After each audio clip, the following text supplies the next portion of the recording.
தமிழகத்தில் அதிமுக 4 அணிகளாக உடைந்ததற்கும் பாமகவில் நிலவும் பிரச்சினைக்கும் பாஜகவே காரணம் என்று தமிழ்நாடு காங்கிரஸ் கமிட்டி தலைவர் செல்வ பெருந்தகை குற்றம் சாட்டியுள்ளார்.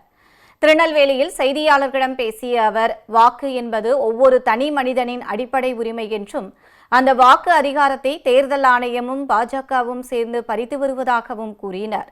இதை மக்களுக்கு உணர்த்தவே மக்களவை எதிர்க்கட்சித் தலைவர் ராகுல் காந்தி பீகாரில் மேற்கொண்ட பயணத்தின் தொடர்ச்சியாகவே நெல்லையில் நாளை விழிப்புணர்வு மாநாடு நடைபெறுவதாக தெரிவித்தார்.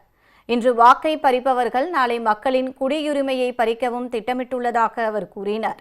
பாஜக எங்கு இருக்கிறதோ அங்கு சர்வநாசம்தான் உருவெடுக்கும் என்றும், தமிழகத்தில் அதிமுக 4 அணிகளாக உடைந்ததற்கும் பாமகவில் நிலவும் பிரச்சினைக்கும் பாஜக தான் காரணம் என்றும் செல்வ பெருந்தகை தெரிவித்தார். மூழ்கும் கப்பல் பாஜக அதிமுக கூட்டணி.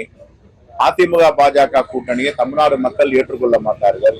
இயற்கைக்கு எதிரான கூட்டணி. தமிழ்நாட்டு மக்களால் தொடர்ந்து 4 தேர்தலில புறந்தள்ளி தோல்வி அடைய வச்ச கூட்டணி. அது மக்கள் அவங்களை ஏற்றுக்கவே இல்லை. அந்த கூட்டணியை தொடர் தோல்வி 4 முறை தோல்வி அடைஞ்சிருக்காங்க. இப்ப 5வது முறை தோல்வி அடைய போறாங்க. அப்போ மக்கள் ஏற்றுக்கொள்ளாத கூட்டணி, மக்கள் நிராகரிக்கப்பட்ட கூட்டணியில் நாங்க ஏன் இருக்கணும் அப்படின்னு டிடிவி தினகரன் வெளியே வந்திருக்காரு. 2 மாசத்துக்கு முன்னாடி என்ன சொன்னாரு? இந்தியா கூட்டணியை தோக்கடிக்கணும்னா நம்ம எல்லாம் ஒன்றிணைனாரு. இப்ப அந்த கூட்டணியிலே வெளியே வந்துட்டாரு. என்னன்னா மக்களுடைய பிரதிபலிப்பு, மக்களுடைய மனநிலையை பார்த்து வெளியே வந்துட்டாரு. இப்போ செங்கோட்டையன் அவர்கள் 4 வருஷமா அமைதியா இருந்துட்டு இப்போ ஒரு கழக குரல் அங்க ஒலிக்குதுன்னா என்ன காரணம்?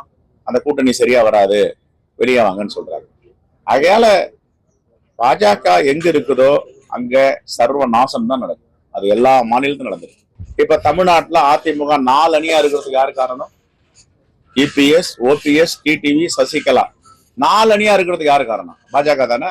காங்கிரஸ் காரணம் இருக்கு. சரி, பாமக இப்ப பிரச்சனை போயிட்டு இருக்கு, யாரு காரணம்? அது பாஜக தானே.